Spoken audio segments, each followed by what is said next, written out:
ಬಂಟ್ವಾಳದ ಅಬ್ದುಲ್ ರಹಿಮಾನ್ ಹತ್ಯೆ ಪ್ರಕರಣಕ್ಕೆ ಸಂಬಂಧಪಟ್ಟಂತೆ ದಕ್ಷಿಣ ಕನ್ನಡ ಜಿಲ್ಲೆಯಲ್ಲಿ ನಿಷೇಧಾಜ್ಞೆ ಜಾರಿ ಮಾಡಲಾಗಿದೆ. ಮಂಗಳೂರು ಸೇರಿ ಇಡೀ ಜಿಲ್ಲೆಯಲ್ಲಿ ನಿಷೇಧಾಜ್ಞೆ ಜಾರಿ ಮಾಡಲಾಗಿದೆ.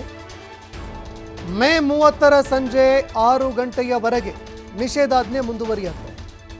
ಬಿಎನ್ಎಸ್ಎಸ್ ಸೆಕ್ಷನ್ 163ರ ಅಡಿಯಲ್ಲಿ ನಿಷೇಧಾಜ್ಞೆ ಜಾರಿಗೊಳಿಸಿ ಆದೇಶ ಹೊರಡಿಸಲಾಗಿದೆ. 4 ಜನರಿಗಿಂತ ಹೆಚ್ಚು ಜನ ಒಟ್ಟುಗೂಡಿ ತಿರುಗಾಡೋ ಹಾಗಿಲ್ಲ. ಅದೇ ರೀತಿಯಲ್ಲಿ ಜನ ಗುಂಪುಗೂಡುವಂಥದ್ದನ್ನು ಕೂಡ ನಿಷೇಧಾಜ್ಞೆ ಹೇರಲಾಗಿದೆ.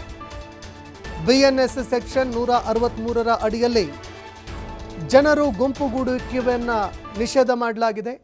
ನಾಳೆ ಮಂಗಳೂರಿಗೆ ಎಡಿಜಿಪಿ ಹಿತೇಂದ್ರ ಅವರು ಭೇಟಿ ಕೊಡ್ತಾ ಇದ್ದಾರೆ. ಇಡೀ ಜಿಲ್ಲೆಯಾದ್ಯಂತ ಬಿಗಿ ಪೊಲೀಸ್ ಭದ್ರತೆಗೆ ಕ್ರಮ ಕೈಗೊಳ್ಳಲಾಗ್ತಾ ಇದೆ. ಹೆಚ್ಚುವರಿ ಪೊಲೀಸ್ ಪಡೆ ತರಿಸಿಕೊಳ್ಳೋದಕ್ಕೂ ನಿರ್ಧಾರ ಮಾಡಲಾಗಿದೆ. ಉಡುಪಿ, ಚಿಕ್ಕಮಗಳೂರು, ಮೈಸೂರು, ಉತ್ತರ ಕನ್ನಡದಿಂದ ಹೆಚ್ಚುವರಿ ಪೊಲೀಸರನ್ನು ಕರೆಸಿಕೊಳ್ಳೋದಕ್ಕೆ ನಿರ್ಧಾರ ಮಾಡಲಾಗಿದೆ. ಆಯಕಟ್ಟಿನ ಸ್ಥಳಗಳ ಮೇಲೆ ಪೊಲೀಸರು ಹದ್ದಿನ ಕಣ್ಣಿಡಲಿದ್ದಾರೆ.